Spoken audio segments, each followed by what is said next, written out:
Good morning. My name is Gavin Starks. I'm the founder of Icebreaker One. Today we're going to be running through some of the work that we've been doing on our SERI program, which is a standard for environmental risk, environment and insurance. We're going to be hearing from some of our team and from our industry partners. The vision behind SERI has been to try and work out how we're going to make the most of data in the creation of new financial instruments. And in the context of insurance, how can we make climate ready insurance products that really address physical risk and the potential exponential change that we're potentially seeing from climate events. As we go through today, I'll be launching some polls. So I'll just start us off with a quick one, just to get a sense of who's in our audience here. We've had about 80 people sign up to today. So feel free to add into the poll as we go. But without further ado, I'm going to pass over to Frank Wales to talk us through some of the innovation process that we've been through over the last 8 months. Frank. I'm Frank Wales. Over the last few months, I've been leading SERI's product innovation activities. And what we've been trying to do is identify how we can, as Gavin says, develop product concepts that can help drive towards net zero. In particular, we're trying to identify products that will incentivize behavior towards net zero.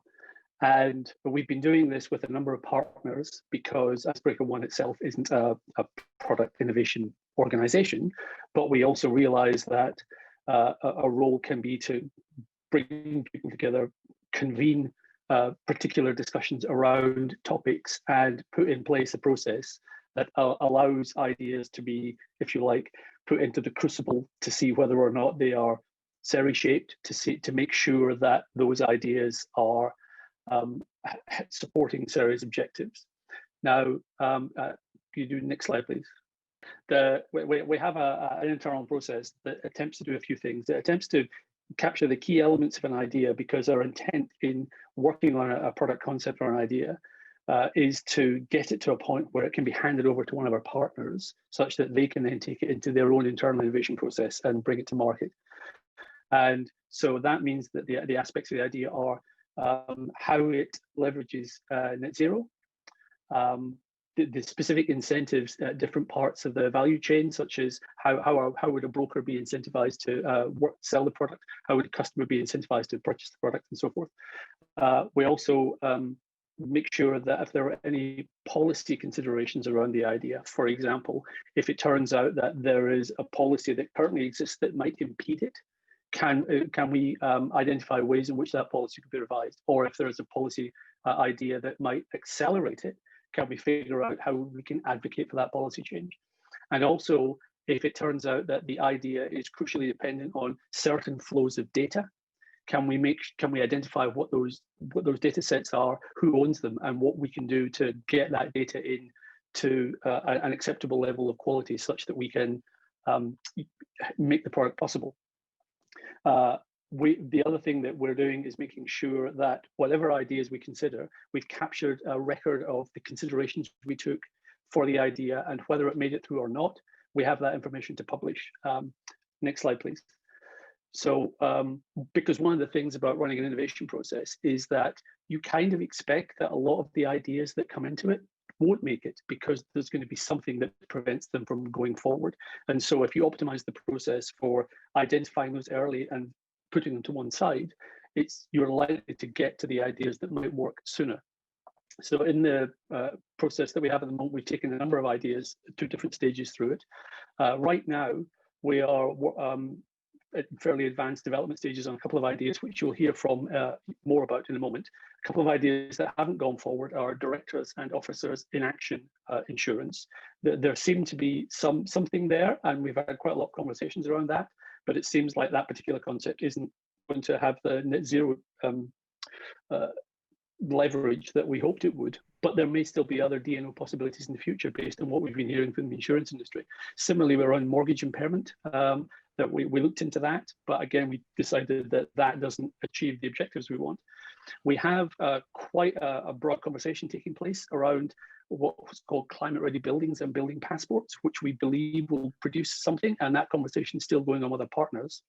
The couple of ideas that you'll hear about in a moment are about renewable and an algal bloom concept.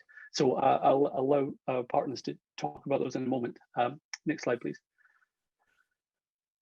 And one of the things we've learned through this process is discovering net zero incentivization, I can't even say the words I've written, net zero incentivization mechanisms is difficult, partly because there's no single perspective that seems to capture everything necessary to identify such a product. So it's important to have a number of different perspectives together.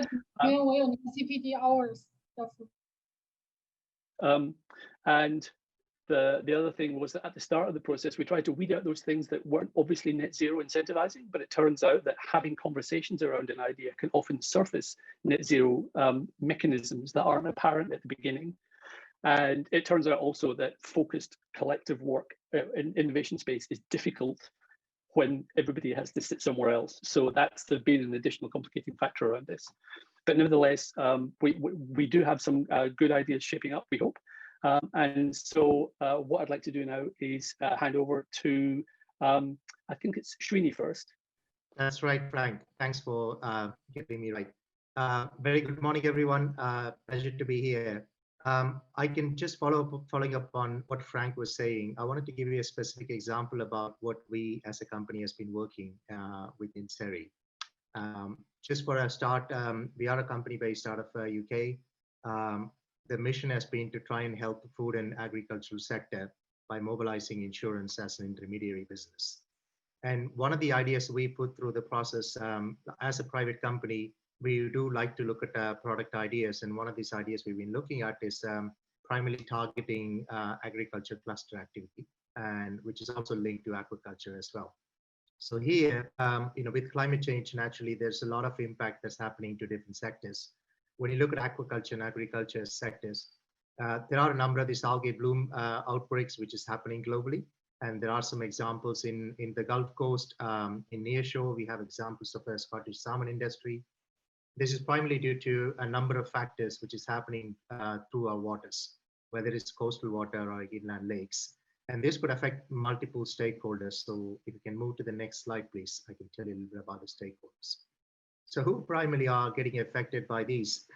So when you look at seafood producers, naturally, the fish stock sometimes could have a very abrupt mortality as a result of algae bloom, which got like toxic contents. And the second major stakeholder here is the municipality and urban local body themselves. Every time this particular event happens, you have to have a cleanup activity as well, which is direct cost to their balance sheet. Most importantly, in a pandemic year, we couldn't forget about the health impacts and how we can stay healthy. So a lot of these cyanotoxins, which could happen due to algae bloom, could directly have a health impact as well. And finally, the supermarkets who have responsibility of providing good quality food as well. So these are the potential target segments we identified. You can move to the next slide, please. So when we actually put it through the process that Frank mentioned, how does it compare with the traditional process? We are looking at specific set of novelty factors. So under impact, we are looking at how can this particular insurance idea could incentivize the net zero behavior. Given it's a pollution problem and emission which is linked together in ag and water, it's important we identify the polluters to the water bodies. And most importantly, try and figure out ways where when you do actually provide insurance coverage to the stakeholders, how we are incentivizing them to change the behavior. That's one part. We also been looking at the data on how it fits with the SERI's landscape on who's actually having the open data, shared data, and the private data. Finally, on the policy side, are there any useful initiatives we can introduce from a policy point of view, which could incentivize better behavior? So you can move to the next slide, please. So where we got up to is a simple progress slide. So we do have definition of what this product can be. The schemes of how we can incentivize is still basically under work. There's obviously certain segments that we identified, like such as seafood and health. There may be other segments which the community may know better. So please, by all means, get involved. On the data standard sides, we have looked at a number of data partners, including water quality data and earth observation data. So if anyone basically in the community have better data sets about water quality or meteorological data that can directly solve this algae bloom problem, by all means, please feel free to get in touch with us. On the policy side, we identified DEFRA, EA, and DCMS to speak to. Again, Jana is taking the lead on the policy work, so she will probably tell a little bit more about what work we've been doing on that side. Finally, market, market needs to work, and we have spoken to insurance companies. There's been good positive feedback. Seafood producers, we're still having dialogue.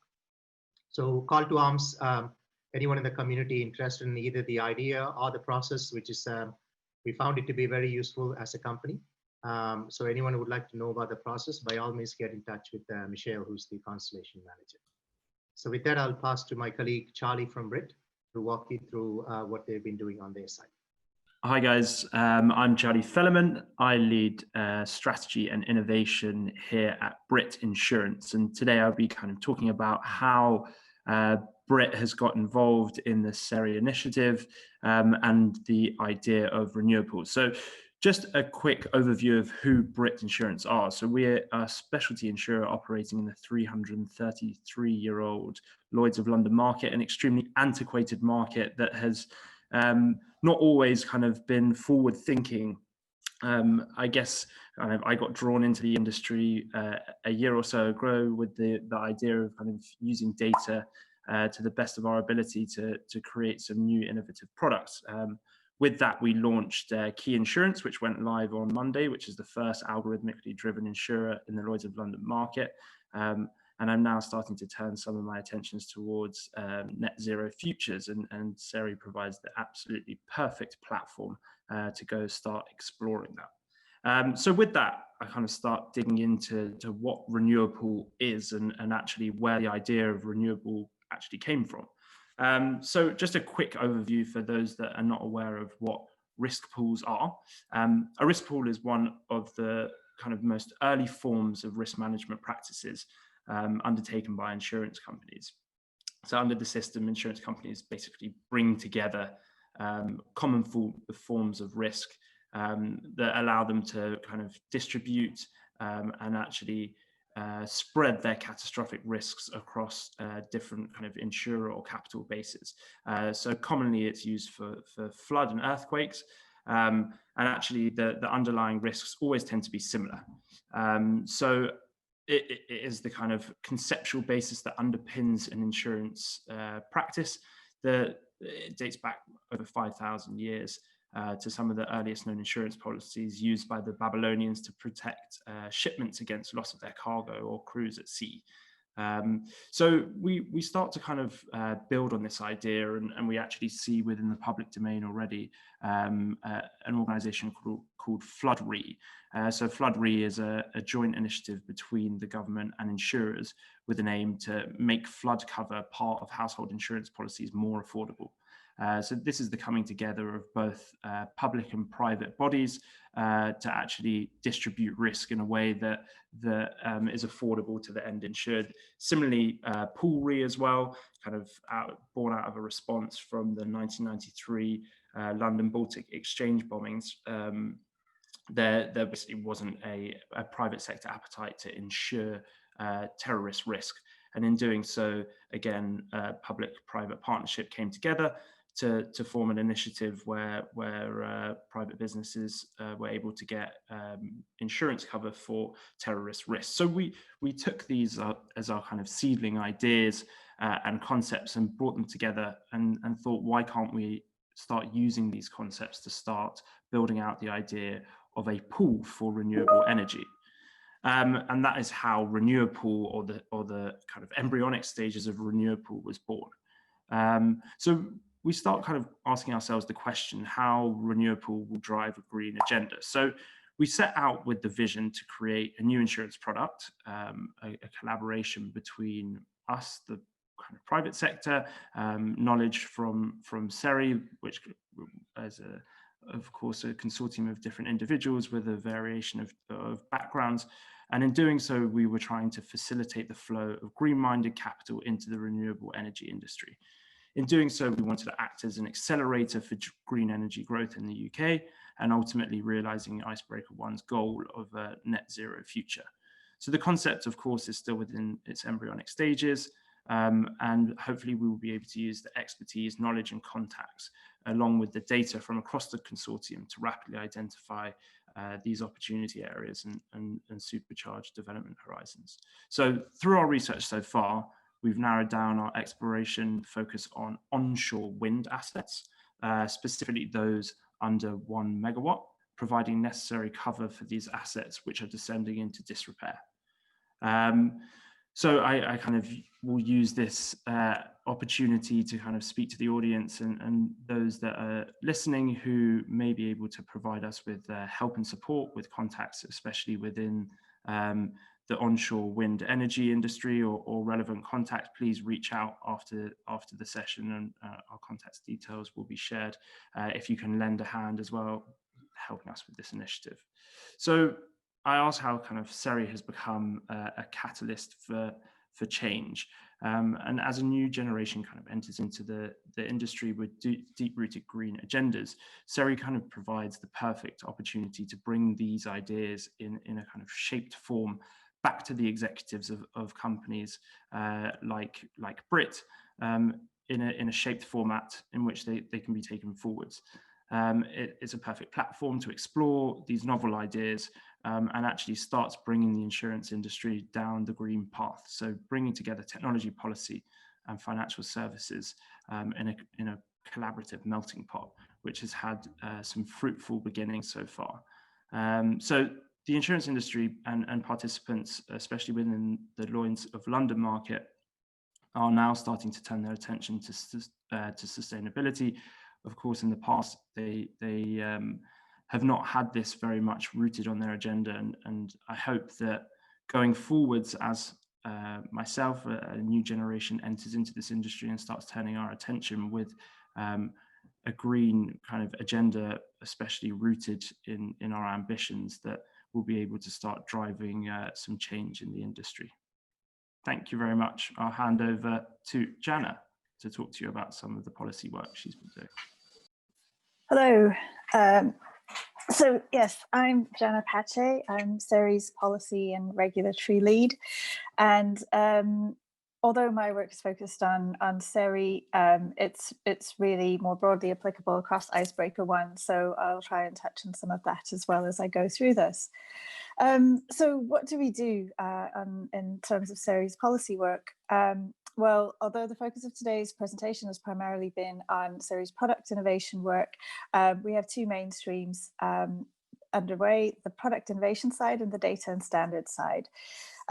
So the reason we started with product innovation is because when we look at the requirements around data and standards infrastructure, that really needs to be driven by real life use cases. And as we've seen, there's some excellent use cases in the insurance industry that will end up driving the need for high quality data and data infrastructure to support the development of those products. So the policy stream looks at how we can support both of those streams in achieving those goals, as well as advancing the wider aims of Icebreaker 1 and enabling the transition to green finance and a green economy. So what role does data play in developing climate-ready insurance products or in enabling a transition to green finance more generally? So we believe that robust, credible data. Sorry, my 5-year-old is self-isolating next to me, so you might hear some interesting noises. Robust, credible data is critical to understanding exposure to climate risk. And there are two fundamental questions that we need to answer when we're looking at the transition to a green economy. The first is, how do markets price the impacts that a firm or activity has in the environment? And this is the classic ESG side of the equation. So what is the impact that a firm is having on its environment? What does this mean for the future? What does it mean in terms of how the firm activities should actually be assessed and considered if we want to invest ethically over the view to a sustainable future? The second question is, how do markets take the impact that climate change will have on a firm? And this is really about how do markets understand the impact of climate-related risk on a firm's activities and therefore its future profitability. And although the two questions are quite distinct, there is a correlation between them in that what we quite often see is the more of an impact a firm or activity has on the environment, the more climate risk that firm faces in the future. And this is due to the likely legislative and regulatory changes, as well as changing consumer appetites and things like that, that will have an impact on the firm's ability to continue its activities if it continues having the same impact on the environment. So again, just as a bit of background, when we look at climate-related risk as well, there's obviously the physical risk that's associated with climate change, but there's also the transition risk, which is that risk that emerges from changes in legislation, changes in consumer preferences, etc., that can also impact a firm's activities in light of climate change. So one of the key questions that the policy stream looks to support the product innovation stream in is, how can we incentivize climate-ready behaviors in the buyers of insurance? We need to show that sustainable climate-ready choices on the part of buyers of insurance have a material impact on the risk factors that drive insurance premiums, because this creates a sort of virtuous circle.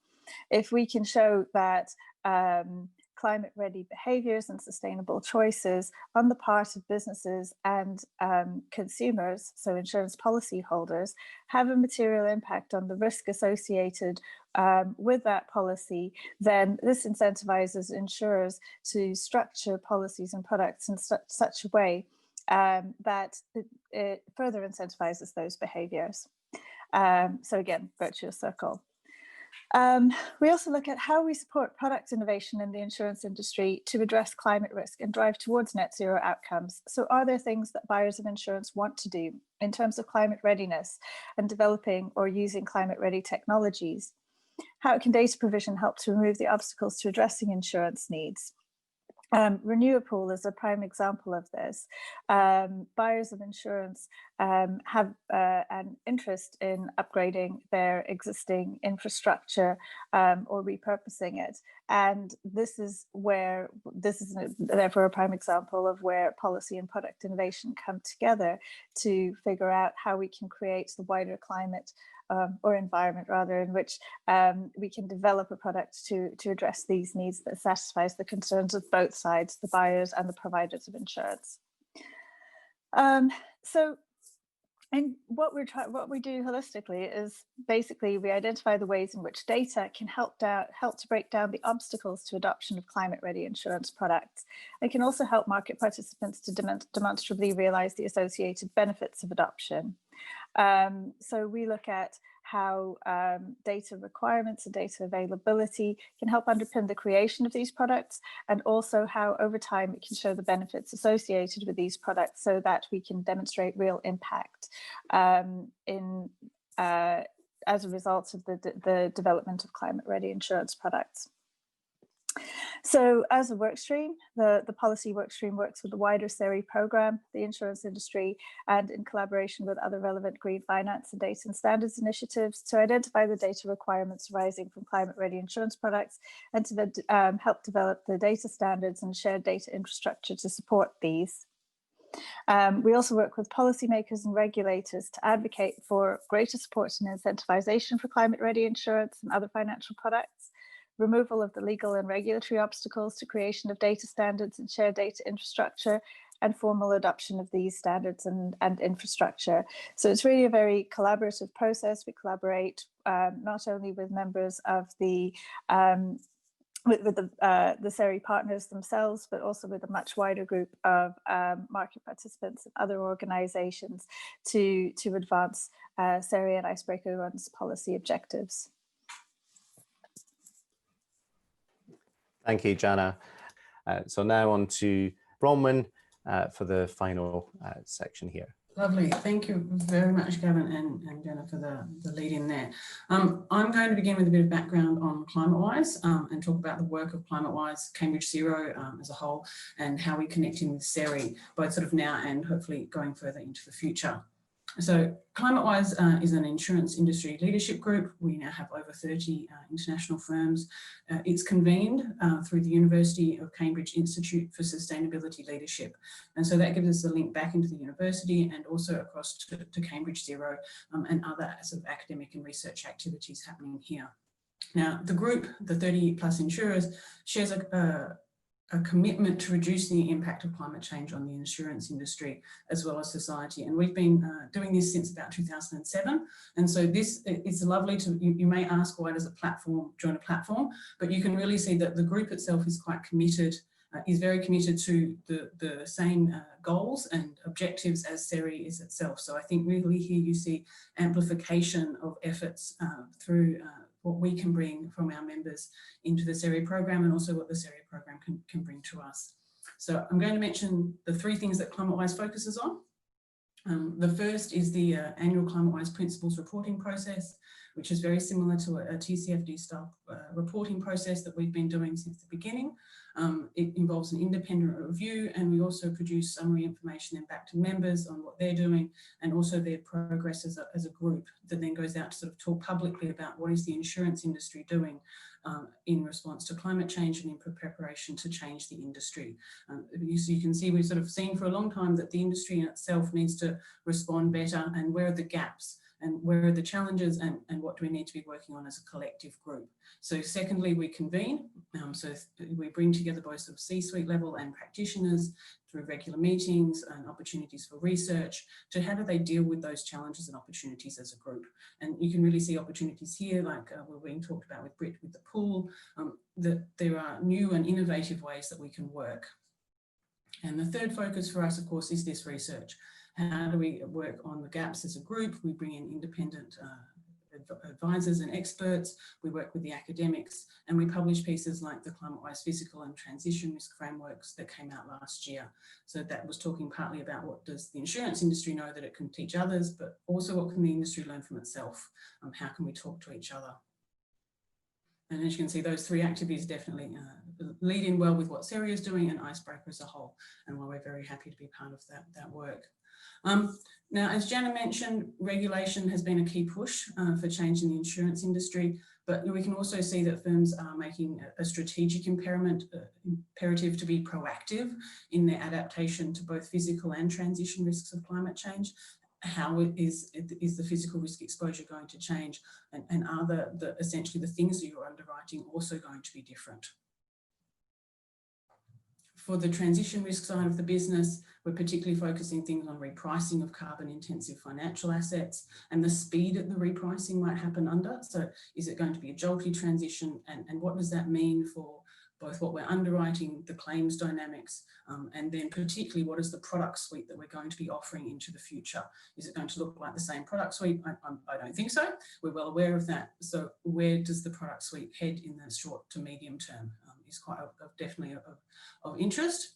But there's also the physical impact and how are those interacting together. So how is the intensity of weather and sea level rise putting pressures on defence systems, at the scale of the disasters? Is that actually going to have the same impact across different parts of the sectors that we insure? So also then trying to marry up those physical risks and those transition risks, I think, is an important piece of where the net zero focus really helps, because you can tell that even with a net zero assumption, we're still not maintaining our current 1 degree of increase. So how are we actually going to incorporate these physical risks that are also part of the transition story? Now, as you can see, the supervisors are definitely stepping in. And there are echoes between what the industry is asking and what the supervisors are asking. And you can really see that we're working very much sort of in step. It goes one way, it comes across, and everyone is sort of moving forward in how we're preparing for the response here.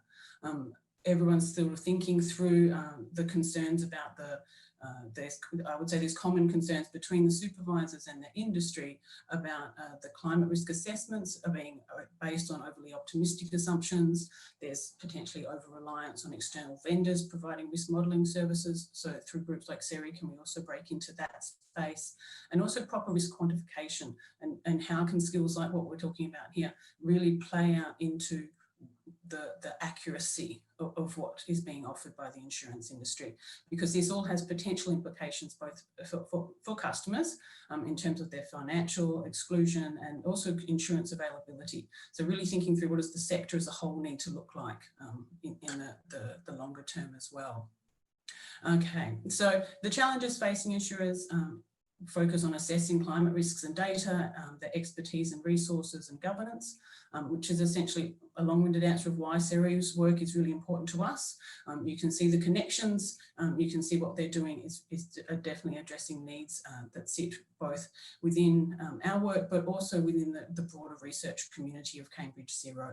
So the recent piece here being our blueprint for a green future, and thinking through how the recovery from COVID is going to also shape in with the impact from climate change as well. So we love to bring together the different parts of the university, being able to bring in new views and expertise, particularly through groups like SERI. You can really kind of hopefully have a nice dynamic and organic evolution and revolution. Thank you, Bronwyn. Let's come to some questions now. So we've had a question from Adam Jackson, which is, have you considered the role of brokers could play more widely in the large corporate space? They do a lot of advisory work, advising in risk mitigation and not just selling insurance products, and how this mitigation work could link to new products. So Charlie, could I come to you on that question from an industry perspective? Yeah, I think there's a key point here about kind of data sharing in the insurance industry, especially within Lloyd's. I think we're now starting to kind of move into an age, especially, I don't know if people are aware of the new Lloyd's blueprint that's been kind of released about a week or so ago, and it actually kind of talks to data sharing and a central data record being set as a standard within the Lloyd's of London market, which I think will be totally transformational for the way in which insurers are able to access data and actually be able to form new products off the basis of this. I think kind of going further than that, it's actually super important that all market participants are open and collaborative with the ideas of new product development, especially when they start to look at sustainable outcomes. I mean, we've seen it from the work that's being done at SERI, when you actually bring kind of like-minded individuals with a clear agenda together with different backgrounds, you can really have fruitful results. Great. And Srini, do you want to come in on that question as well? Yeah, it's very useful to de-link what a product can do as far as net zero is concerned, what a non-product activity could do within a business, right? I think it's a well-articulated way to think about is there are a number of these consultancy companies who are looking to make changes at the board level, at the strategic level on how as an organization you need to be thinking about climate change. Now, products are basically one of the activities a particular company do to their customers. But the non-product related activity could inform the products, or it could inform basically the way the investments and the exposures are basically available for a given company. So I would basically look at it's beyond mitigation as well. If you're looking at adaptation and resilience as a wider sustainable development theme, the role of brokers becomes very critical in terms of not all the problems can be solved just by the products. There are some questions regarding, how the board is thinking through where basically the investments are made within the assets and where they see the liabilities. And that could inform new products. It could also inform the existing products being optimized as well. So you can do a better job in optimizing what you currently have, which is applicable to many sectors. So it is interlinked in many ways, but they are two separate roles. So definitely endorse that. Excellent. Bronwyn or Jana, do you want to come in on that? Yeah, I would definitely say wholeheartedly the brokers are quite engaged. The Climatewise chair is Dominic Christian from Aon, and we can see them both thinking through what it means for the business offerings that they provide, and often those are now becoming more in-house. I've seen some more interesting sort of mergers and acquisitions, within the, sort of the modelling and the advisory services being more integrated into what the brokers are offering. And I also would say that that then plays out into what, because it's what they're being asked to do as well. So it's both sides. It's the demand and supply is definitely picking up. Super. Any final comments on that, Jana? Sorry about that, Gavin. I just in terms of the earlier policy work that we'd done in this area and identify, understanding the roles played by insurance market participants in the transition to a net zero in industry. I think brokers have a really critical role to play because, as the others have said as well, they are the ones who really understand the supply and demand in the industry. They understand the needs of buyers of insurance, and they're the ones who can help bridge the gaps between understanding what needs and demands are, and helping insurers as well to help to structure those products going forward. So I think that's really quite critical. They're almost like the market makers of the insurance industry, and therefore we absolutely need to include them as integral to the process of product development if we want the products to be that we help create to be successful. Thank you. So if there's any follow-on questions from the audience there, please do add them into the chat. Let's come on to a question now from Ed Messer. It's a question on renewable. The insurance industry is incredibly well capitalized despite recent CAT events and the impacts of COVID. Why is a pool of renewables needed when broad, competitively priced cover should be readily available in the open market from G-Cube, etc.? Is it intended to purely drive down costs of entry for renewable projects? So let's come to Srini on that one first. Yeah. So from an energy market point of view, when we talk about renewables as a whole, there are a number of these technologies which are available. You got obviously solar, you got wind, you got tidal. As a nation, we have this strategic initiative to go across multiple sectors. Naturally, from an investment point of view, before we come to the insurance aspect, some of these technologies are still, when you look at technology readiness levels on a wider mass scale adoption, they're still at anywhere between 4 and 6. So there's a very strong investment requirement to look at, which basically sector is going to take the lead. We have been discussing about a hydrogen and fuel cell for the last 2 decades. Even now, the penetration has still been something which is like target-wise, we haven't really been there. Same happens with the wind, and same happens with the tidal. So to me, I think the role of insurance really is two-phase, where if there's sufficient investment goes into these technologies, and then if you clearly understand the maturity level and liability, then the pricing becomes a lot more easier to the market, and the capacity will flow on the back of it. However, the reality is many of these operators in the wind and in the tidal area, they're still figuring out where basically the eventual supply demand they're looking to match. And that volatility isn't something that is priced at the moment. So that means you have this mismatch between what the sector is basically looking to do, how much of investments is available, and what basically insurers are willing to provide. So that means at least the current idea is, pooling basically these into a common platform would allow you to really bridge the gap between, are these all technologies are competing for the same capital, or are they basically, can they coexist and move us collectively towards net zero carbon? That's my thinking. Great. And Bronwyn, would you like to comment on that as well?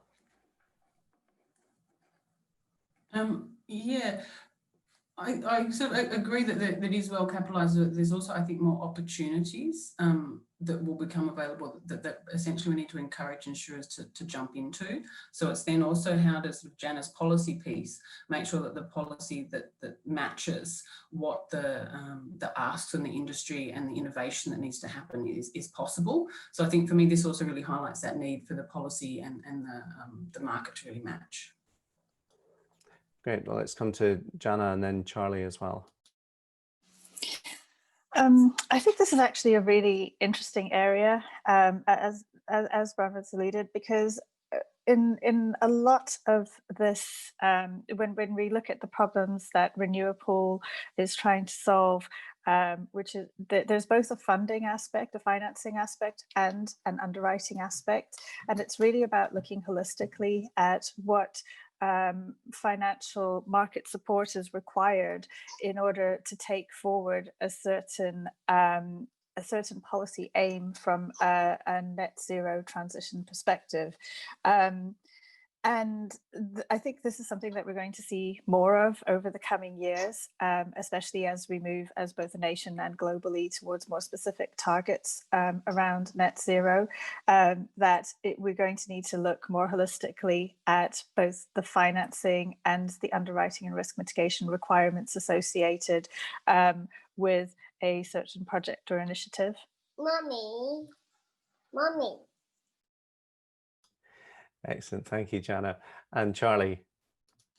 Yeah, I think coming in from a industry perspective or an insurer's perspective, I think there are specific parts of renewable risks that at the moment are not covered by an insurer due to kind of past performance and how those loss ratios have kind of matured over a set period of time. A lot of insurers have kind of taken on risks around kind of R&D and development that especially the wind industry has gone through over the last kind of decade or so. And I think kind of in the basis of the renewable idea, it's if we can actually cover more of the risks taken on by the development of new wind technology or new wind farm growth, and ensure that the proper full coverage is there. And if we can try and look to see if we can use new innovative methods to actually create these types of coverage. Great. And final question for today, I'm just going to go around the panel as well. We've seen the UK announce its objectives around TCFD. New Zealand is also pushing for TCFD nationally. I'm sure we'll see this across other countries. What's our view on that? What impact is that going to have? If I could start with Jana, and then I'll come to Bronwyn. Oh, well, thanks, Gavin. TCFD has been a bit of a pet topic of research of mine of late. First of all, I think this is a great start because it really does show both the UK government and New Zealand's commitment to the overall goal of making climate-related financial disclosures mandatory. I think it's really important from that perspective, from the commitments and governance perspective, and it also forces firms as well to start thinking about how they're going to do this, about how they're going to incorporate it, because from the UK intends that actually some of these measures start coming into force from 2023, I think, with the goal of 2024 or 5 for all those areas of the economy that they deem to be in scope. So that's no time at all in regulatory compliance terms. However, there's a lot of shortcomings that TCFD does have. First of all, it's for those who don't know, it's the Task Force on Climate-Related Financial Disclosures recommendations on climate-related financial disclosures. And these are very much recommendations. They are not standards by any means. And therefore careful consideration needs to be given to their implementation and the implementation of the rules mandating their use, because if they result in just a hodgepodge of different reports being published in different formats and through different mechanisms, then this is not really data that's of use to anyone in the industry. So it really makes more of a case, I think, for more effective standards for understanding how data needs to be used and consumed, and for shared data infrastructure that can make this critical data accessible. Thank you. Bronwyn, and then I'll come to Srini and Charlie, and then I'll wrap up. I'm going to wholeheartedly agree with Jana's points here. That I think there's two parts to TCFD reporting that really need to be considered here. There needs to be some form of either like minimum benchmarks, that kind of almost compliance level, where you can then make a comparable between firms, investors can see insights, because we're really asking for it to be useful to a multitude of audiences, between the government regulations, where they can try and aggregate and look at financial stability for the economy in the UK, but also then how are individual firms maintaining their platforms and how can we compare them. But then there's also a piece that's context. And so where does it fit more as sort of notes to your financial reports and the like? How does this actually play out for you as an individual company? It can be quite unique. And if the scenarios that you're looking at are much more linked to, say, the technologies that you're adopting, the programs that you're getting involved in, like, so there needs to be some level of minimum, but there also needs to be some level of context. And I think it's going to be interesting to see how that plays out in practice on how we move from being quite narrative to being quite quantitative as well. Thank you, Srini. Yeah. From my side, just to add a complementary perspective from emerging markets, naturally, TCFC started a set of recommendations for the organizations and the corporations across various sectors. Naturally, financial services and insurance have taken the lead before we move to the mainstream GDP. One of the biggest elephant in the room that we normally do think about is there's a systemic risk on climate change in emerging markets. And there's roughly about 60% of global GDP comes from emerging markets as a whole. And from an emissions point of view, they at least carry half of the global emissions. What would be extremely useful is if the Western economies have a way to show that TCFD can become a mainstream phenomena in terms of how they actually operate. It's very useful for the investors to actually then start to implement the same in emerging markets as well. There is still a gap exists between what really flows from the European markets into emerging markets, which includes like the likes of China and India. So currently the environmental policies are very designed on the basis of sector level, not necessarily at the organizational level. So the corporates are still basically trying to grapple with where does the TCFD boundary lies with the typical corporate social responsibility policy that you do. There has been push behind corporate CSR policies within places like India. It will be useful to actually bridge the gap between how the organizations within those countries are thinking, along with what basically the CSR policy the government is actually implementing. If we can bridge those two, then the G part of it, the S part of it, and the E part of the ESG could come together. Excellent. Thanks, Rini. And Charlie, final word? Yeah, I think to Jana's point, I think it's super important to think about how or what support specifically is given to industry to ensure the best practice of TCFD, of the new standards that are being implemented, and actually direction and how to use some of the new data that emerges for it for the best of the organization. From conversations that I've had across kind of the asset management industry, where adoption is kind of slightly further ahead than some other areas of financial services, it's quite interesting to see how this is developing and how they're starting to kind of create bespoke teams around some of this data, around these data points, creating new indexes and the like, especially within asset managers. Super, thanks very much. Well, just to finish off on our final poll there, we asked what kind of incentives would help transform the sector, and the two leaders there are both integrating net zero into product development and regulation. So very aligned with the themes we've covered on today. So I'd just like to finish by thanking all of our panelists today. If you'd like to find out more about what we're doing, it's on icebreaker1.org/SERI. You can also email us. And just to say, there's another presentation we're doing tomorrow on the work we've been doing on open energy, and we're presenting that as part of London Climate Action Week as well. So I think just to close out there, there's the final poll results. If you've got any other questions or ideas, this work, as Frank highlighted at the beginning, is hard. We're bringing together lots of complex constituents and complex analytics and complex scenarios that bring together policy and finance and data. So it's not an easy journey at all, but I think some of the benefits and the opportunities in here are really material.